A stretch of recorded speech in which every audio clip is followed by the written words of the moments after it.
오늘 하나님께서 우리 모두에게 주시는 말씀은 요한복음 8장 1절부터 11절까지 기록된 말씀입니다. 이제 우리 함께 읽겠습니다. 예수는 감난산으로 가시니라. 아침에 다시 성전으로 올라오시니 백성이 다 나오는지라. 앉으사 그들을 가르치시더니 서기관들과 바리새인들이 음행 중에 잡힌 여자를 끌고 와서 가운데 세우고 예수께 말하되 선생이여 이 여자가 가늠하다 현장에서 잡혔나이다. 모세는 율법에 이러한 여자를 돌로 치라 명하였거니와 선생은 어떻게 말하겠나이까? 그들이 이렇게 말하면 고발할 조건을 얻고자 하여 예수를 시험함이로라. 예수께서 몸을 굽히사 손가락으로 땅에 쓰시니 그들이 묻기를 마지 아니하는지라. 이에 일어나 이르시되 너희 중에 죄 없는 자가 먼저 돌로 치라 하시고 다시 몸을 굽혀 손가락으로 땅에 쓰시니 그들이 이 말씀을 듣고 양심의 가책을 느껴 어른으로 시작하여 젊은이까지 하나씩 나가고 오직 예수와 그 가운데 섰는 여자만 남았더라. 예수께서 일어나사 여자 외에 아무도 없는 것을 보시고 이르시되 여자여 너를 고발하던 그들이 어디 있느냐? 너를 정죄한 자가 없느냐? 대답하되 주여 없나이다.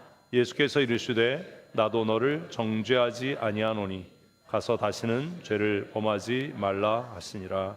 아멘. 아멘.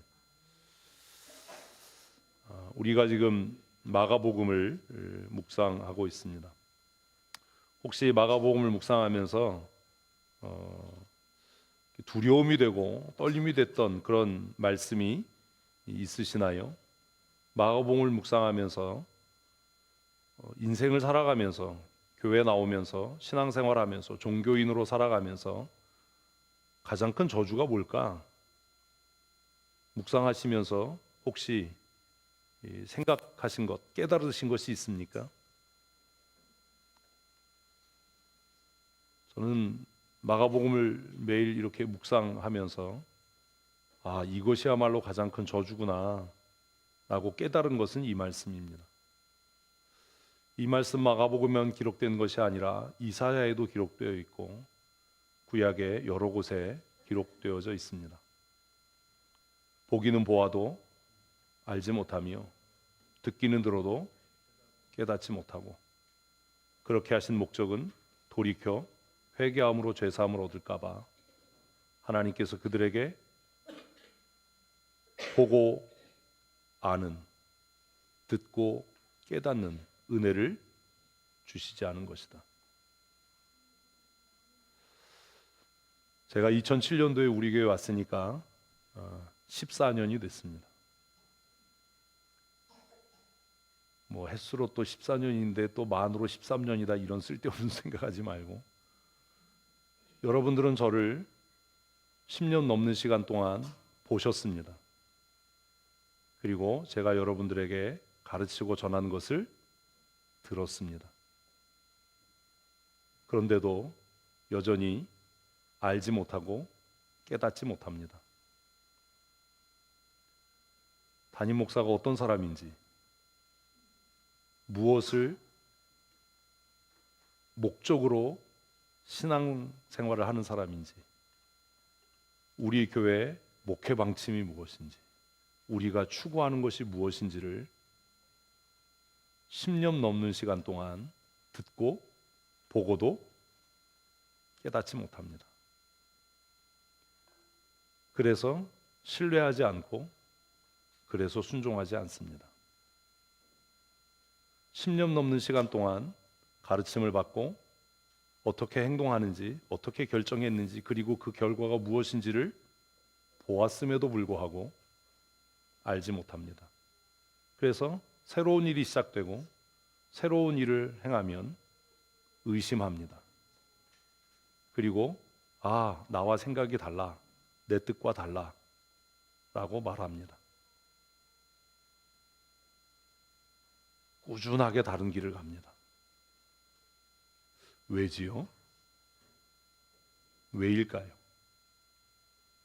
10년이면 강산이 변환되는데 몇 해 안 있으면 20년이 되는데 왜 우리의 마음과 생각은 변하지 않습니까? 옛말에 10년이면 강산도 변한다라는 말은 시간의 총량으로 이야기하는 것이지만, 성경은 뭐라고 이야기하냐면 시간이 지난다고 변하는 것은 아니다. 누가 변한다고요? 은혜 받은 사람이,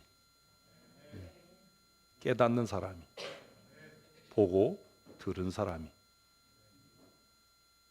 그래서 마가복음을 묵상하면서 굉장히 혼란스럽고 또 마음 아프고 근심되고 두려웠습니다. 최선을 다해서 가르친다라고 했고 정말 최선을 다해서 열심히 해왔는데 안 듣는 거구나, 깨닫지 못하는 거구나, 보지 못하는 거구나. 그러면 어떻게 해야 될까? 그런 고민을 작년 말부터 지금까지 꾸준하게 제가 하고 있습니다. 씨 뿌리는 자의 비유를 묵상하면서 다시 그런 고민을 합니다. 하나님, 돌밭은 좋은 밭이 될 수 있을까요? 길가는 열매 맺을 수 있겠습니까? 가시덤불은 마침내 열매 맺겠습니까? 그 비유의 목적은 변해서 좋은 밭이 되라가 아니라 낙심하지 말아라 입니다. 그 비유의 목적이 씨 뿌리는 자에 대해서 내가 뿌리는 씨가 문제가 있는 게 아니고, 내가 열심을 다하지 않은 게 아니고 최선을 다하지 않은 것이고, 열매 맺지 못하는 것은 떨어진 그곳이 길가이기 때문에, 돌밭이기 때문에, 그리고 가시밭이기 때문이니까 낙심하지 마라 라는 위로의 말씀이라면, 길가를 옥토로 만들기 위해, 돌밭을 좋은 땅이 되게 하기 위해, 가시밭을 결실하는 좋은 밭이 되게 하기 위해 하는 수고는 무의미한 것이다. 그런 수고를 하지 말아야 한다. 이렇게 되는 것 아닙니까? 머리로는 아는데 잘 동의가 되지 않습니다. 그래서 노력합니다. 그래서 우겨봅니다. 하나님, 그래도요, 길가같이 굳어버린 땅도 갈고 뒤집어 엎으면 좋은 밭이 되지 않겠습니까? 돌밭에서 돌을 골라내면 좋은 밭이 되지 않겠습니까? 가시덤불을 제거해버리면 그 자라는 씨앗들이 종국에 열매 맺지 않겠습니까? 그렇게 큐티를 하면서 몸부림칩니다. 근데 마음속에 들려지는 음성이 있는 거죠.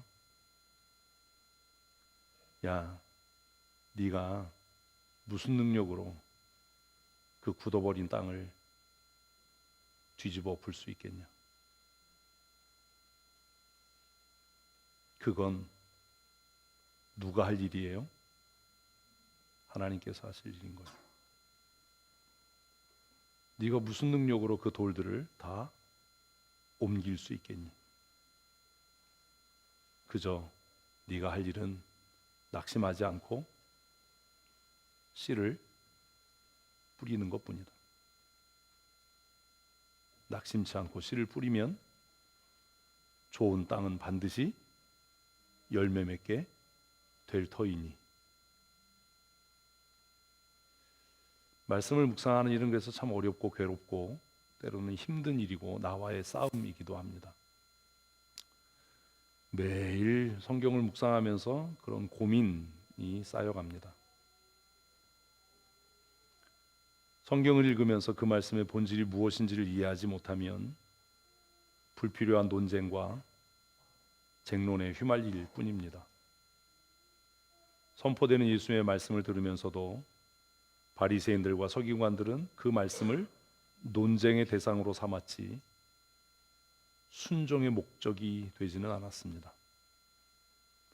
오늘도 적지 않은 사람들이 말씀을 묵상하면서 그 말씀으로 논쟁하고 그 말씀을 선포하는 예수님께 달려들고 따지고 캐물었던 바리새인들처럼 꼭 그렇게 해야 되냐?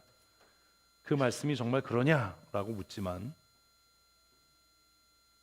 좋은 밭에 심령을 가진 사람들은 어떤 보험회사 선전처럼 묻지도 따지지도 않고 순종하는 삶을 살게 될 겁니다. 사랑하는 성도 여러분, 묻지 말고 따지지 말고 보험에 가입하라는 얘기가 아니라 하나님의 말씀에 순종하는 믿음의 사람들 되십시다. 그게 전부입니다. 그래서 고민을 했습니다. 하나님, 그러면 제가 지난 10년 동안 길가같이 돼버린 돌밭과 가시밭을 개간하려고 하는 미련한 짓을 했군요. 그 일을 하지 말아야 하는 건가요? 아직도 저에게는 길가와 돌밭과 가시밭에 대한 미련이 있습니다. 제 소원은 그것들이 좋은 밭이 되는 겁니다. 그러나 이건 말씀을 묵상하면서 제가 깨달았던 것 같이 제가 해야 할 본질의 사명이 아니고 제가 할 수 있는 능력, 범위 안에 있는 것도 아니다. 이건 누가? 하나님께서 하실 일이다. 그런 고민을 합니다. 오늘 우리가 본문 말씀을 묵상하면 많은 고민을 또 하게 됩니다. 여러분 이 말씀 너무 잘 알지요? 그래서 이미 이 본문 읽으면 오늘 설교가 어떻게 될 거야 라고 기대하실 겁니다. 안다라고 생각하니까.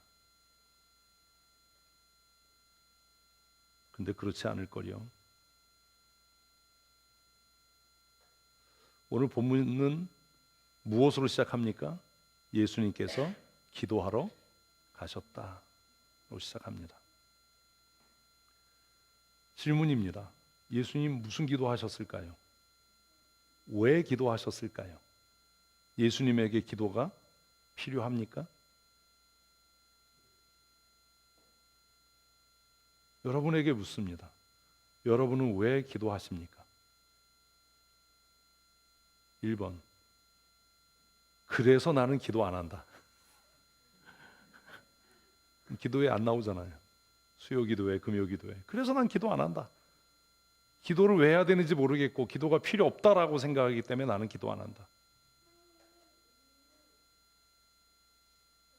왜 기도해야 되는 거죠? 이 질문에 답하려면 먼저 예수님은 왜 기도하셨는지를 생각하고 그 의미와 목적, 본질을 이해해야 하지 않습니까? 여러분은 기도하는 사람입니까? 대답을 못 하시죠? 우리의 기도가 기도입니까? 고민해 보십시오. 1절에 보면 예수는 감람산으로 가시니라. 뭐하러 가신 거예요? 기도하러 가신 거죠. 그 바쁜 일상, 피곤한 일상, 제가 감히 생각할 때 예수님보다 더 바쁘고 피곤하게 산 사람 여기 없습니다. 그런데 그렇게 바쁘고 피곤한 인생을 사는 예수님은 뭐하러요? 기도하러 가십니다. 기도를 멈추지 않습니다. 우리 옆에 분에게 하십시다. 기도를 멈추지 맙시다. 그랬더니 답하는 거죠. 시작도 안 했어요. 다시 인사합시다. 기도를 시작하십시다. 근데 기도가 뭐냐? 기도의 본질이 뭐냐? 왜 기도하냐? 어떤 사람들은 피곤해서 기도할 수 없고 바빠서 기도의 자리에 나올 수 없고 여러 가지 이야기하고 기도회가 너무 늦게 끝나서 내일 아침에 일을 가는데 지장이 있어서 기도할 수 없고 별소리를 다 하지만 기도가 뭔지를 아직 모르기 때문 아닙니까? 기도해 본 일이 없기 때문 아닐까요? 기도가 뭔지를 안다면 기도에 나와서 시간 보겠습니까? 제가 이혁주 집사에게 그랬어요. 너 예배팀장인데 기도회를 안 왔어. 금요기도 안 왔으니까 회식했대요. 회식을 12시까지 했대요. 그래서 제가 속으로 그랬어요. 야, 회식도 12시까지 했는데 기도회를 12시 전에 끝내달라고 그런다고? 난 참 못됐나 봐요. 그런 생각이 어떻게 순간적으로 들지? 이 회식도 몇 시까지? 12시까지 하는데 기도회는 12시 5분까지 해야지.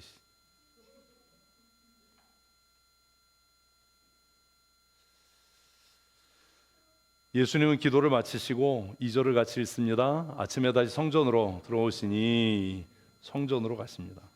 예수님이 뭐하러 기도하신 거예요?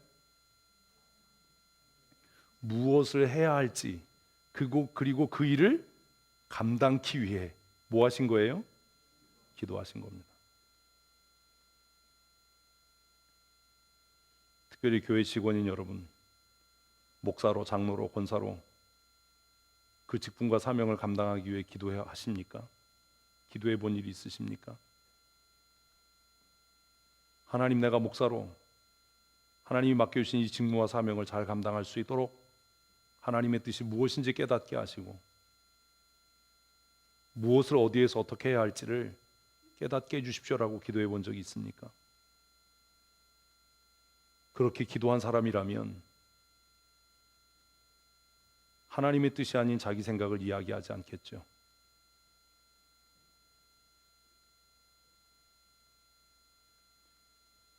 우리가 찬양한 찬양의 가사, 나 속죄함을 받은 후 1절, 속죄함 받은 증거는 주님께 기쁨으로 찬송함입니다.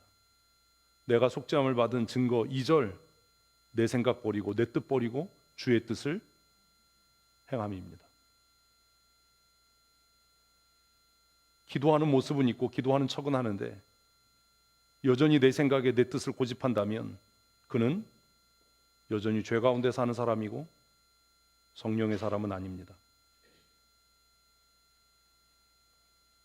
예수님께서 피곤하고 분주한 일상 가운데도 기도를 멈추지 않았던 이유는 내가 무엇을 해야 하는지, 어디에서 그 일을 해야 하는지, 어떻게 해야 하는지를 깨닫고 감당하기 위함처럼 보이지 않습니까? 기도를 마치신 주님은 아침에 다시 성전으로 가셔서 백성들에게 하나님의 말씀을 가르치시는 일을 하셨습니다.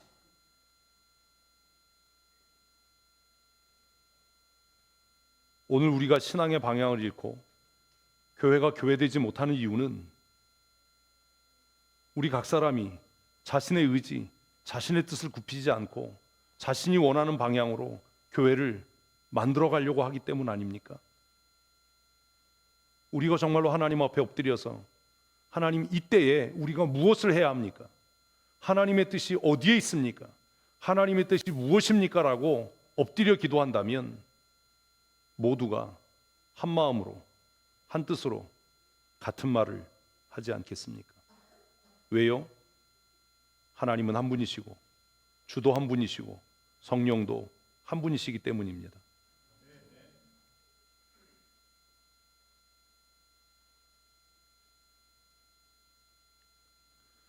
그런데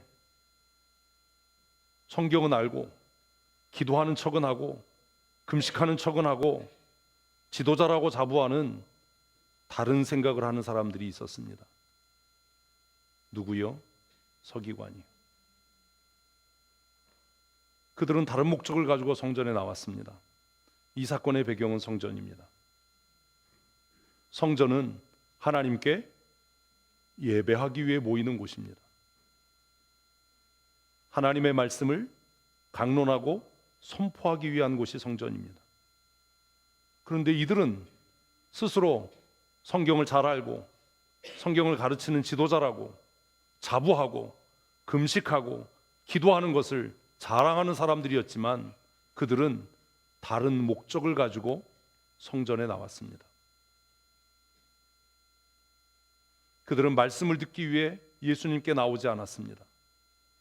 여러분, 왜 예배의 자리에 나왔습니까? 예배의 본질이 무엇입니까? 예배의 본질은 선포되는 하나님의 말씀을 듣는 것입니다. 그렇지 않다라는 거예요. 안 듣습니다. 지난 10여 년 동안 매주 52주 선포되는 말씀을 520번의 설교를 들었다면 우리는 같은 이야기를 할 겁니다.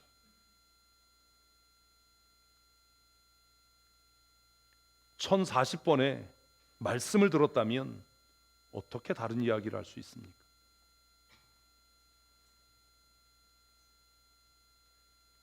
그들은 다른 목적을 가지고 다른 의도를 가지고 성전에 나왔습니다. 예수님께 말씀을 듣기 위해 나오는 것이 아니라 한 여자를 정죄하고 고발해서 예수를 시험하기 위해 그들은 성전에 나왔습니다.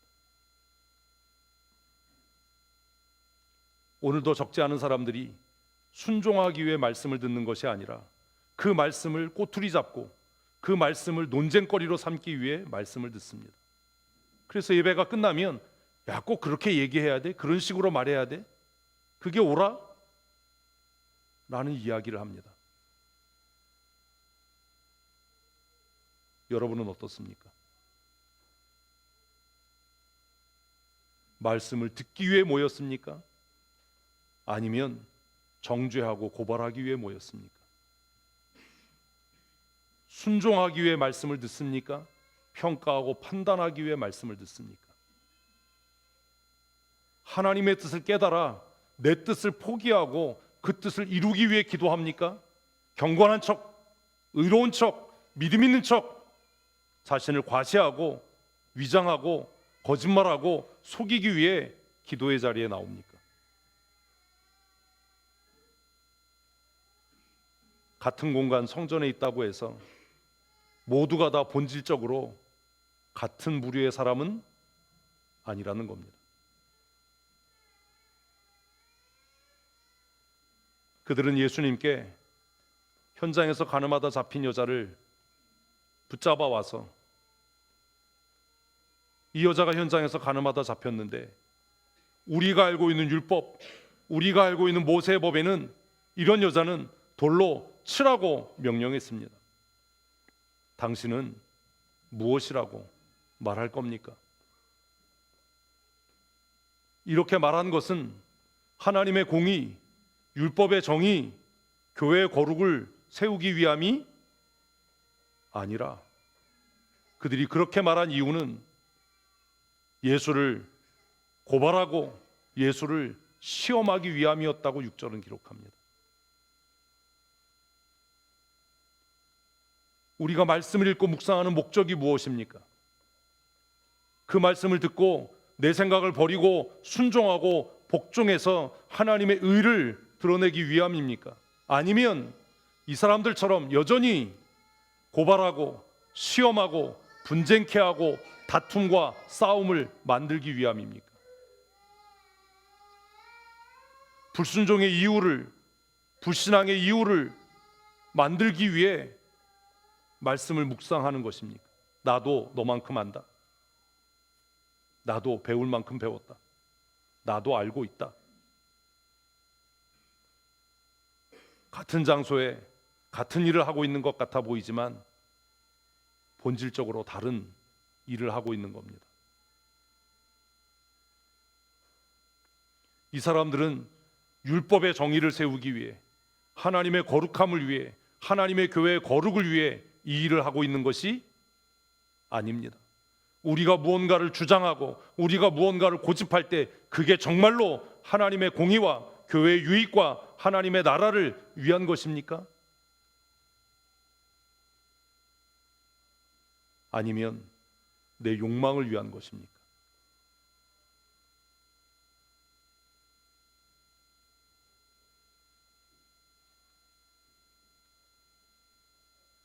여러분이 오늘 본문 말씀을 읽고 기대했던 거랑은 전혀 다른 방향으로 가고 있지요. 사실 우리는 성경을 알지 못합니다.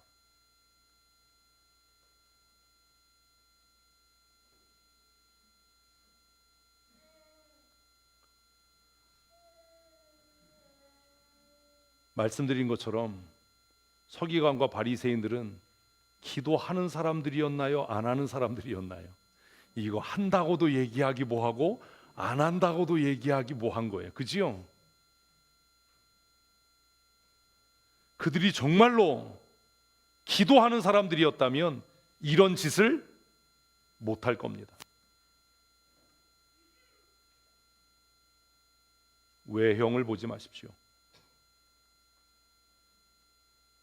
1년 52주 예배의 자리에 나온다고 해서, 기도의 자리에 나와서 기도의 자리에 앉아 있는다고 해서 그 사람이 말씀을 듣고 기도하는 사람은 아니라는 거예요.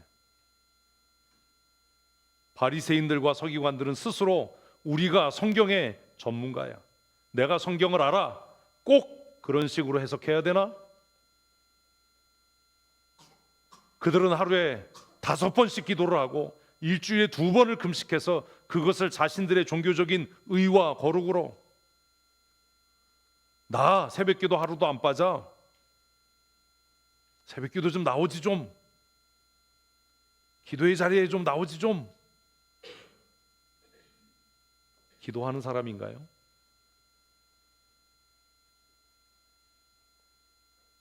그들이 성전에 나온 이유는, 예수께 나온 이유는 예수님의 말씀을 듣고 순종하고 삶을 변화시키고 생각의 방향을 바꾸기 위해서, 하나님 나라를 꿈꾸고 소망하기 위해서가 아니라 6절의 말씀대로 뭐 하려고요? 고발할 조건을 얻고자 하여 예수를 시험하고자 하여. 이게 본질이에요. 우리는 이 말씀을 읽으면서 예수님이 현장에서 잡힌 여자를 용서했고 말도 안 되는 소리들을 합니다. 그리고 오늘 본문 보면서 그랬을 겁니다. 아유, 그 얘기 하겠지.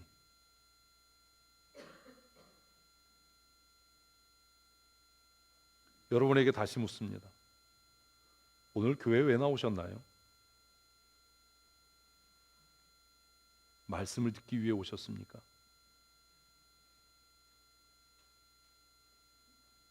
무엇이 변하셨습니까?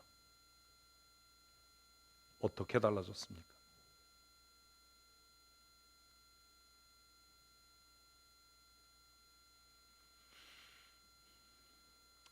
이쯤에서 여러분에게 한 가지 퀴즈를 내도록 하겠습니다.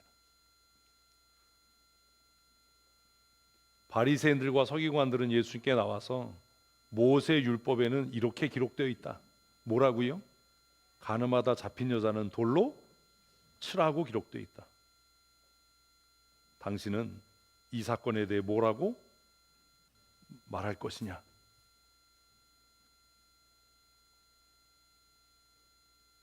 이 사건을 글로, 그냥 성경 아무것도 몰라도 글로 읽으면 그런 고민이 들어야 되는 겁니다. 어떤 고민이요? 율법의 본질이 뭐지? 율법의 본질이 뭡니까?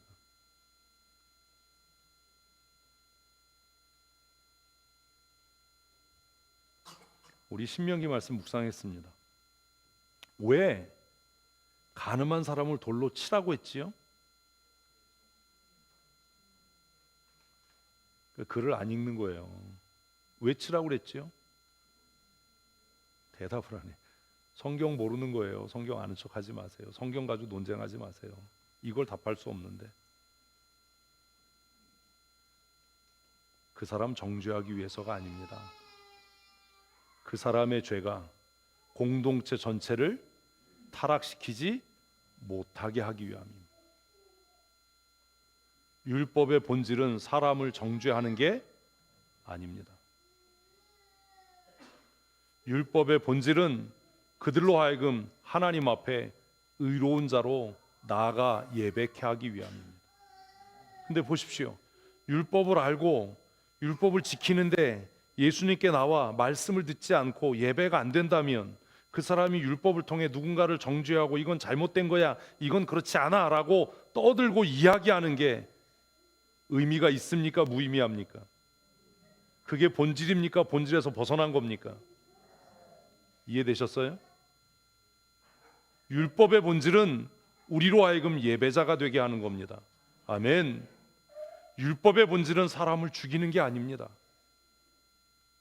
율법의 본질은 죄가 드러나게 해서 그 죄로 인하여 회개케 하고 우리로 하여금 하나님 앞에 거룩한 예배자로 그 십자가 앞에 나아가 은혜를 구하고 긍휼을 구하는 사람으로 회복시키기 위한 것이 율법의 본질이지, 율법은 죽이려고 우리에게 주신 것이 아닙니다.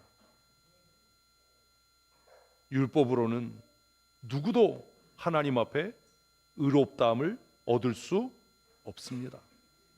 율법은 그저 우리의 죄를 깨닫게 해서 다른 사람을 정죄하는 것이 아니라 내 죄가 깨달아져서 나 같은 죄인 살리신 그 은혜가 너무나 귀하고 놀랍다. 하나님의 은혜가 아니면 내가 살 수 없는 죄인이다 라고 엎드려 예배케 하기 위해서 하나님께서 주신 것이지, 다른 사람을 정죄하라고 주신 것이 아니라는 겁니다. 그런데 지금 바리새인들과 서기관들은 그 율법의 본질을 왜곡해서 한 여자를 죽이고 한 사람을 시험하고 정죄하는 도구로 만들어버린 거지요. 그래서 예수님은 이 일에 답을 하지 않습니다. 예수님께서 하신 일은 그냥 몸을 굽혀 손가락으로 땅에 무언가를 적으셨습니다. 뭘 적었는지는 성경이 기록되어 있지 않으니까 알 수 없습니다. 그저 추측하자면 율법을 적으셨을지도 모르지요.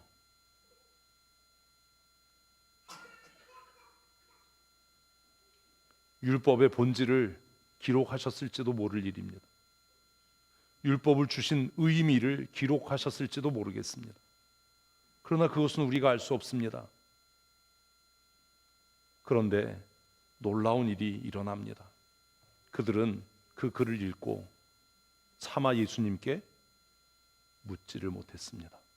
왜요? 자신들도 그 율법의 의미를 알고 있었기 때문입니다. 우리가 몰라서 순종하지 않는 거 아닙니다. 내 마음에 안 들어 순종 안 하는 겁니다. 예수님께서 땅에 몇 자 적으셨습니다.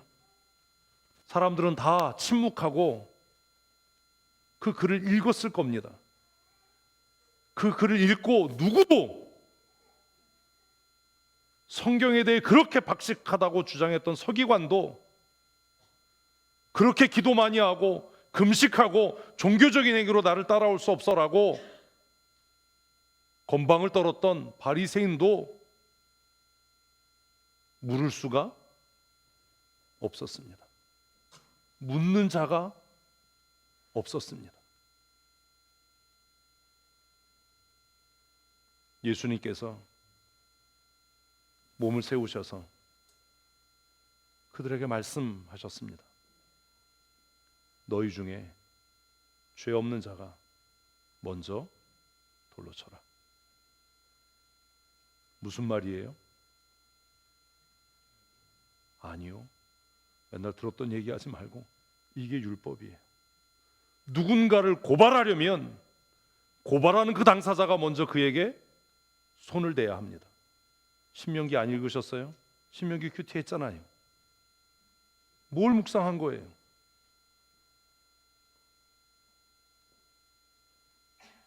모세 율법에 의하면 떼거지로 몰려와서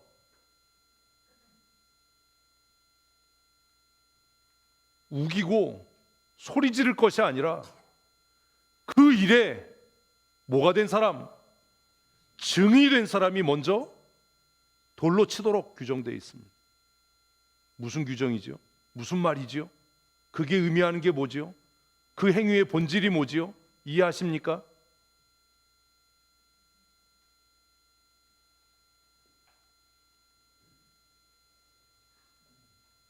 이렇게 아는 게 없는데 헐 맨날 안다고 성경 가지고 토론을 하고.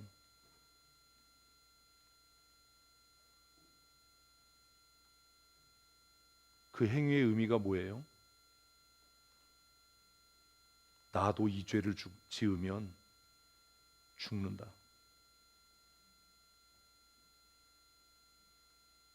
다른 사람의 범죄 앞에서 그 사람을 뒤에서 깎아내리고 허물할 것이 아니라 나도 그와 같은 죄를 지으면 나도 죽는다. 이걸 알아야지요. 율법의 규정을 다시 얘기한 거예요. 너희가 모세의 율법으로 이 여자를 고발하냐? 그래. 그렇다면 너희 중에 이 여자의 죽음에 대해, 이 여자의 죄에 대한 정죄에 대해 뭐가 될 사람?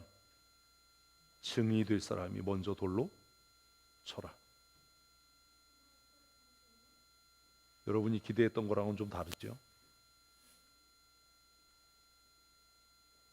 적어도 이 여자의 부정한 행위에 대해서 돌을 들어 치려면 뭐 하지 말아야죠?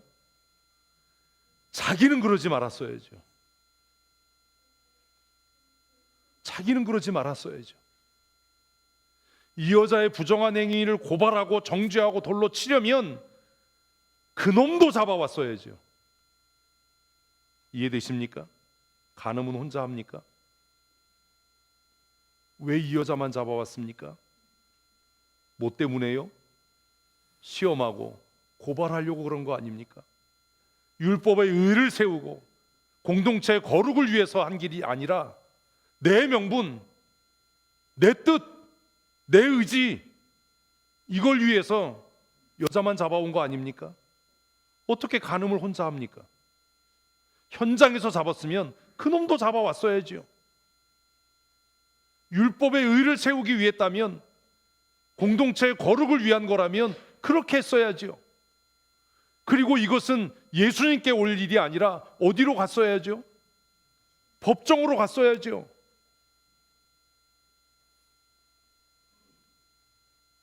의도가 너무 뻔한 거 아닙니까? 자기들만 모르지. 본질에서 너무 벗어나 있지 않습니까?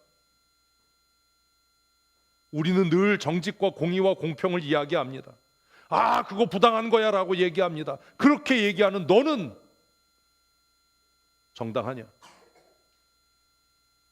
직원들의 임금을 너는 체불하지 않고, 너는 정당한 노동의 대가를 지불하고 있고, 너는 정직하게 그 일을 하냐? 정직과 공의를 입에 담을 만큼 네가 하나님 앞에 정직하냐? 너희 중에 뭐 없는 자가, 죄 없는 자가, 이 여자의 죽음에 대해 증인이 될 자가, 이 여자의 죄를 뒤집어 쓸 자가 돌로 쳐라. 할 수 있었을까요? 우리 다 알잖아요. 그리고 나서 두 번째 땅에 손가락으로 쓰셨어요. 뭐라고 썼는지는 성경은 기록을 안 해요. 역사적으로 많은 주경학자들은 아마 예수님께서 두 번째 쓰신 것은, 저도 그렇게 생각하는데, 이건 뭐 성경이 없으니까 이 여자를 고발한 사람들의 이름이었을 거다 라고 생각합니다. 땅에 쓰신 이름. 사랑하는 성도 여러분, 한 가지 묻지요. 저 이런 거 별로 안 좋아하는데, 저와 여러분의 이름은 땅에 기록된 이름입니까? 아니면 하늘에 기록된 이름입니까? 이해 안 되십니까? 뭔 말인지도 모르겠습니까? 저와 여러분의 이름은 생명책에 기록된 이름입니까? 이렇게 얘기해야 알아듣습니까? 아니면 죄와 죽음과 사망에 기록된 이름입니까? 대답을 안 하는 거 보니까 다 거기 가기로 결정을 했나 봐. 사우나에. 비록 이 땅에 발을 딛고 살아가지만, 비록 자주 넘어지고 자주 쓰러지고 범죄하지만, 성령께서 내게 오셔서 내게 증거하시는 것은 내 이름이 땅에 기록된 이름이 아니라 하늘의 생명책에 기록된 하나님의 자녀임을 증거하는 줄로 저는 믿습니다. 뒤늦은 아멘은 효력이 별로 없을지도 모릅니다. 우리 찬양했잖아요. 성령이 오셔서 내가 하나님 자녀 된 것을 늘 증거합니다. 내 의나 내 공로가 아니라 오직 하나님의 은혜로 성령이 오셔서, 성령이 내 안에 오셔서, 야, 네 이름은 땅에 쓰여진 이름이 아니라 하늘에 농명된 이름이야. 그러니 하나님의 자녀답게 말하고 하나님의 자녀답게 행동하고 하나님의 자녀답게 살아야지. 입만 열면 땅의 것을 이야기하고 입만 열면 세상의 것을 이야기하고 그래서야 되겠니? 나 속죄함을 받은 후 내 마음이 새로워. 이제는 내 뜻, 내 생각, 내 계획을 말하고 행동하는 게 아니라 주의 뜻을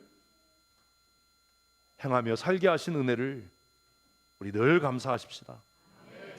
그래야 되는 거 아닙니까? 성령이 오셔서 내가 하나님 자녀 된 것을, 나 속죄함 받은 후 성령이 오셔서 내가 하나님 자녀 된 것을 늘 증거합니다. 나 속죄 받은 후, 나 속죄 받은 후 주를 찬미하겠네. 주의 이름 찬미하겠네. 그렇게 찬송했으면 깨달아야죠. 자신들의 이름이 땅바닥에 기록되는 것을 보고 어쩌면 그들은 뜨끔했을지도 모릅니다. 뜨끔하는 게 회개하는 건 아닙니다. 그냥 듣기 싫은 거지요. 그들은 말씀을 듣고 비로소 양심의 가책을 받아 어른으로부터 시작해서 젊은이까지 다 도를 버려두고 그 자리를 떠날 수밖에 없었습니다. 조금 아까까지는 그 여인의 부정함과 죄가 보였는데 이제 뭐가 보인 거예요? 자신의 죄요. 말씀을 듣는 건 그런 겁니다. 성경을 읽고 묵상하는 건 그런 겁니다. 성경 읽고 말씀을 들으면서 아이고, 이 말씀 누가 들었어야 되는데 오늘 안 왔네 가 아니라 저 말씀은 나 들으라고 하는 말씀이다. 그래서 삐져서 나 다음 주부터 교회 안 나올 거다 가 아니라 회개해야지, 돌이켜야지. 내가 죄인인 것을 깨닫게 하셨으니 하나님이 나를 살리실 거다. 하나님 나를 긍휼히 여겨주십시오. 내가 죄인입니다. 저 여자보다도 하나님의 긍휼과 하나님의 은혜가 필요한 사람은 바로 납니다. 이래야지요. 여자와 예수님만 남았습니다. 이 여자의 마음이 어땠을까? 말씀을 준비하면서 생각하고 또 고민합니다. 얼마나 죽는 것보다 수치스러웠겠어요. 얼마나 마음이 아팠겠어요. 예수님과 둘이 남았습니다. 예수님께서 그 여자에게 묻습니다. 이건 했는데 안 넘겨서. 같이 읽습니다. 예수께서 일어나사 여자 외에 아무도 없는 것을 보시고 이르시되 여자여, 너를 고발하던 그들이 어디 있느냐? 너를 정죄하는 자가 없느냐?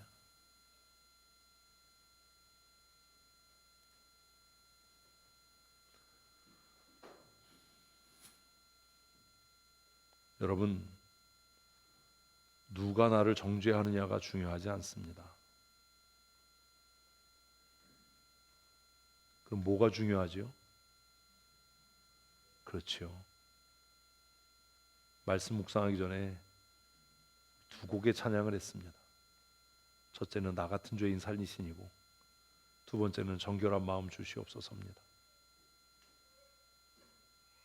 죄와 짝하여 살고 마귀의 종로 타면서 깊은 영적인 잠에 빠져 사는 사람들은 남이 자신을 정죄한다고 생각합니다.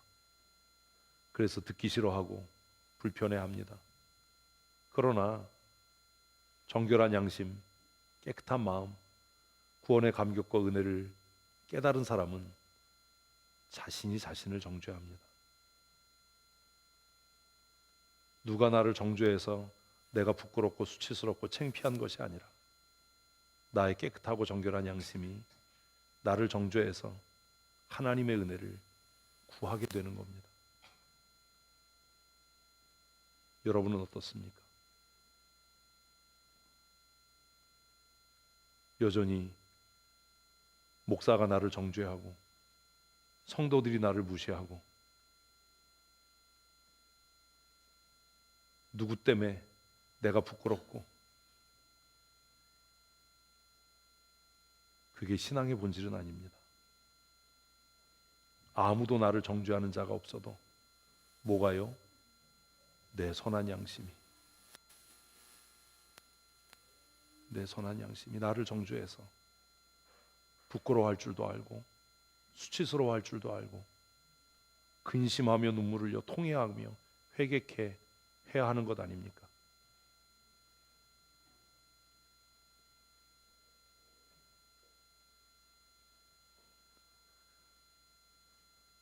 여자가 눈을 들어보니 아무도 없었습니다. 그런데 예수님이 참 알 수 없는 말씀을 하십니다. 같이 읽어보십시다. 예수께서 이르시되 나도 너를 정죄하지 아니하노니 가서 다시는 죄를 범하지 말라 하시니라. 다른 곳과 다르죠.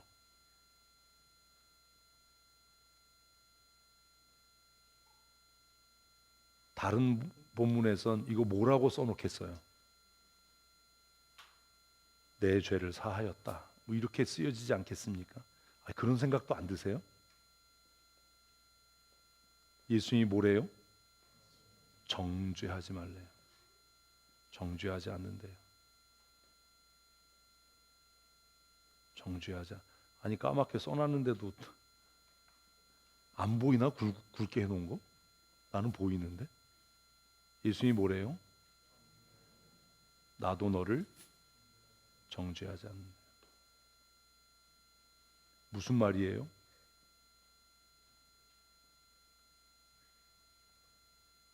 이해 안 되십니까?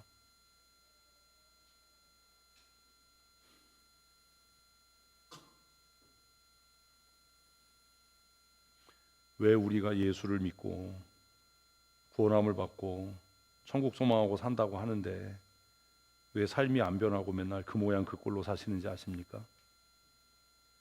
예? 왜 인생이 안 나아지는지 아십니까? 몰라요? 이 인생의 이 본질적인 문제를 몰라요?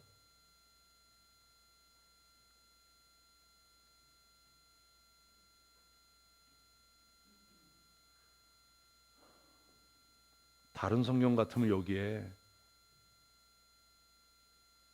네 죄가 사하여졌다, 따라 안심하라, 구원을 받았다, 뭐 이렇게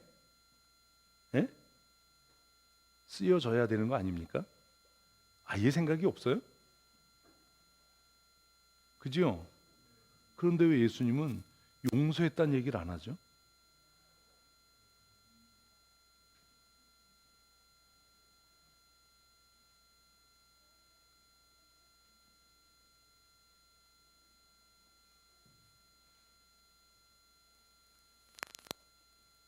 11절을 읽으면 그런 생각을 해야 마땅한 거 아닙니까? 글을 읽을 수 있으면 이건 무슨 문제가 아니야? 용서의 문제가 아니야. 이건 무슨 문제야? 정죄함의 문제야. 이거 이해 안 되면 국민학교 다시 가야 되는 거예요.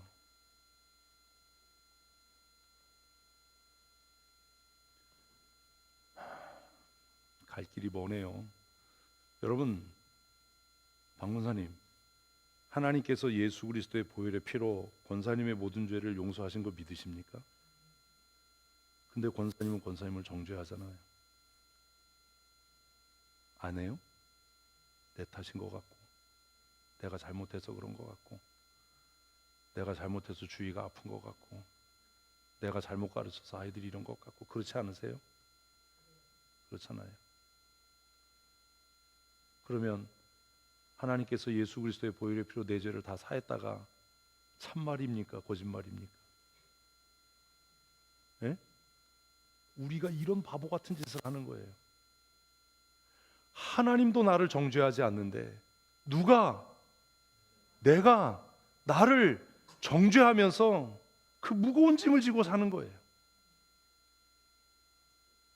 사랑하는 성도 여러분, 주님도 우리를 정죄하지 않으시니 이제 나도 나를 정죄하지 마십시다.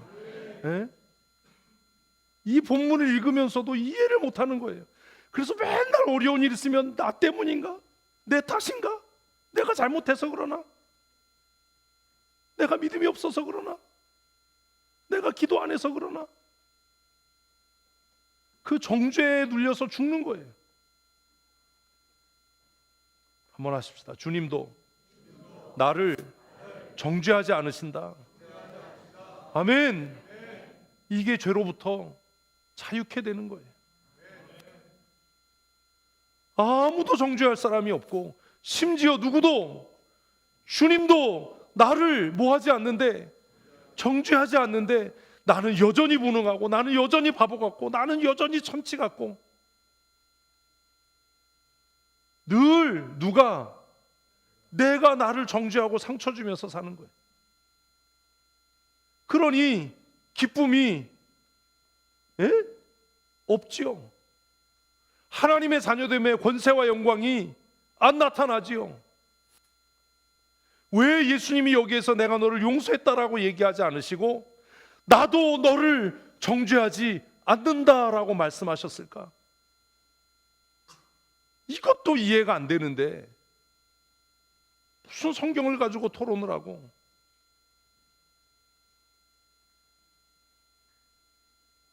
우리가 늘 넘어지고 늘 범죄할지라도 우리가 예수 그리스도 안에 있다면 주님도 우리를 정죄치 않으십니다.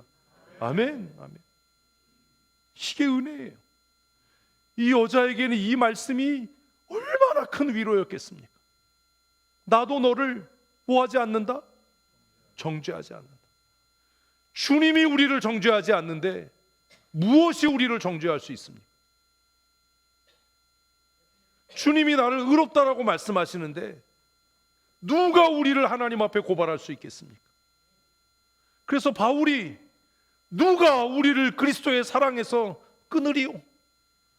이 세상에 어떤 것도 우리를 하나님 앞에 정죄할 수 없다. 아멘. 얼마나 놀라운 말씀입니까? 용서와 정죄 무엇이 다릅니까? 이해되셨습니까? 사랑하는 성도 여러분,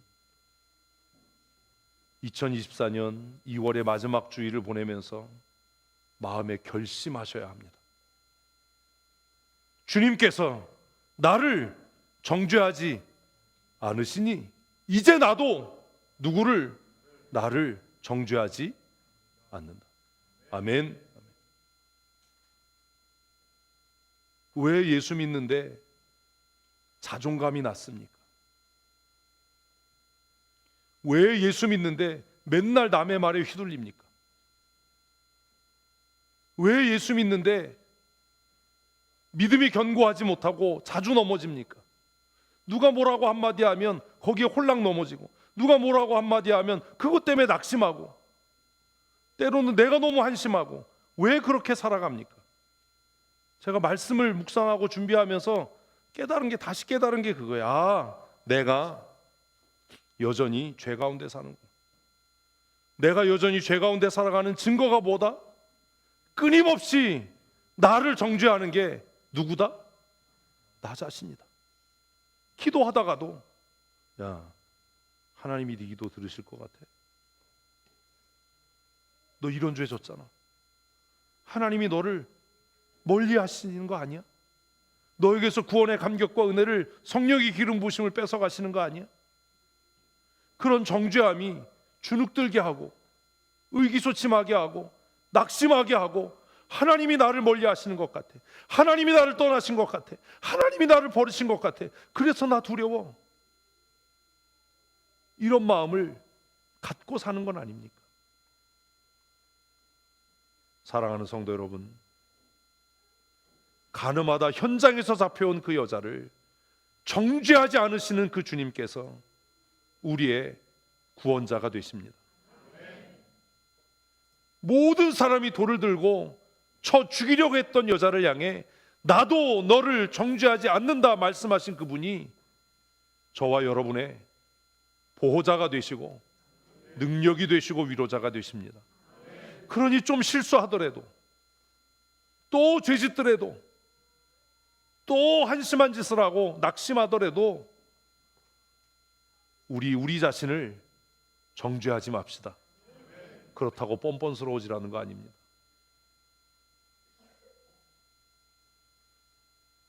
이 말씀을 한 주간 묵상하고 준비하면서 저에게 큰 위로가 되고 은혜가 되고 도전이 되었습니다. 왜요? 내가 어떤 짓을 해도 내가 주님의 은혜 안에 거할 때 주님은 나를 정죄하지 않으신다. 주님은 나를 정죄하지 않는다. 전제가 뭐예요? 내가 주 안에 거할 때예요. 내가 주 안에 거할 때. 내가 주 안에 거하는 증거는 내가 헛소리하지 않는 거예요. 성경은 세상은 이미 정죄와 심판을 받았는데 세상이 정죄와 심판을 받은 증거가 뭐냐? 나를 믿지 않는 것이다 라고 예수님은 말씀하십니다. 그래서 예수님은 교회와 성도들을 향해 내 안에 거해라. 너희가 내 안에 거하고 내 말이 너희 안에 거하면 무엇이든지 구하라. 원하는 대로 이룰 것이다 라고 말씀합니다.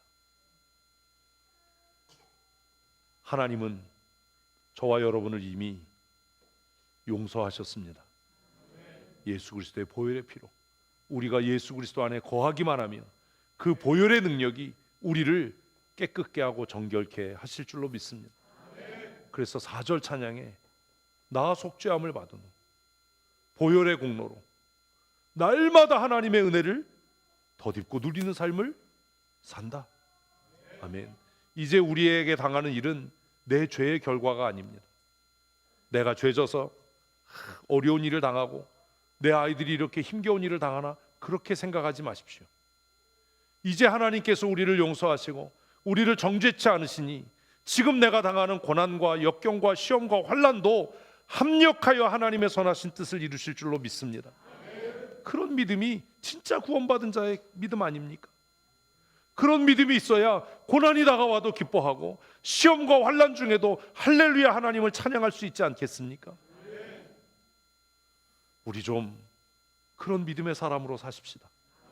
기죽지 말고 세상 앞에 쫄지 말고 낙심하지 말고 하나님도 나를 정죄하지 않으시니 누가 나를 참소할 수 있겠냐?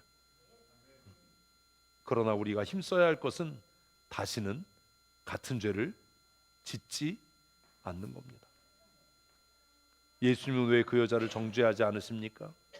예수님께서 그 여자의 모든 죄를 친히 감당하실 것이기 때문입니다.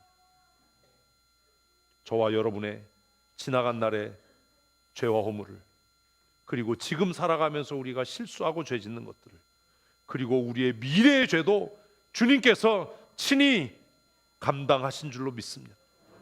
그 주님께서 우리를 결코 정죄하지 않겠다라고 말씀하셨으니 이제 똑같은 죄를 짓는 게 아니라 죄를 지어도 새로운 죄가 되는 겁니다. 이게 은혜인 겁니다. 이걸 모르면 또 야단 맞아, 또 야단쳐, 또 똑같은 얘기에 맨날 이 소리 하다가 끝나는 거예요. 그렇다고 또 새로운 죄라고 너무 열심히 죄 짓지 마시고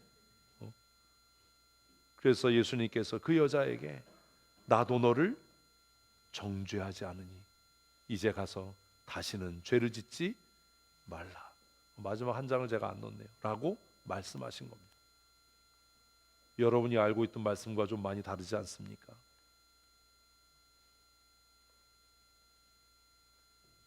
성경 그렇게 간단하지 않습니다. 이제 우리는 새로운 시작점에 서 있습니다. 교회 설립 70주년을 맞이하면서 성령 안에 하나 되십시다. 말씀으로 하나 되십시다. 한 마음과 한 뜻으로 교회를 새롭게 개척하는 각오와 다짐으로 저와 함께 결코 정죄함이 없는 날마다 주 안에서 승리하는 믿음의 사람으로 사십시다. 이제 하나님께서 우리를 위해 예비하신 그 부흥과 구원의 은혜를 위해 힘있게 믿음의 선한 싸움을 싸워 승리하는 하나님의 사람들이 다 되시기를 축복합니다. 우리의 죄를 위하여 고난당하시고 대속의 제물 되셔서 예수 그리스도 안에 다시는 결코 정죄함이 없는 삶을 살게 하시는 우리 구주 예수 그리스도의 크신 은혜와 복생하신 아들 예수님을 나의 죄를 위하여 십자가에 못 박으시고 그 보혈의 피로 우리의 죄를 씻으셔서 정결한 믿음의 사람으로, 선한 양심의 사람으로, 성령님과 동행하는 믿음의 사람으로 살게 하시는 아버지 하나님의 크고 놀라우신 사랑하심과 지금도 우리 안에 내재하시며 내주하시고 교통하시며 다스리시고 충만케 하셔서 날마다 정죄함이 없는 선한 양심으로 기뻐하며 즐거워하며 감사한 삶을 살게 하시는 성령 하나님의 강권적인 역사하심이 오늘 기쁨으로 하나님 앞에 나와 예배하며 말씀을 통하여 다시는 내가 나를 정죄하지 않는 믿음의 사람으로 구원의 감격과 기쁨을 누리며 살아가는 하나님의 사람으로 살아가기로 다짐하는 사랑하는 주의 권속들 머리머리 위에와 그들의 사랑하는 자녀들과 출입하며 경영하는 일터와 사업장 위에와 우리 춘천 성도교회 위에 영원토록 함께 있을지어다. 아멘.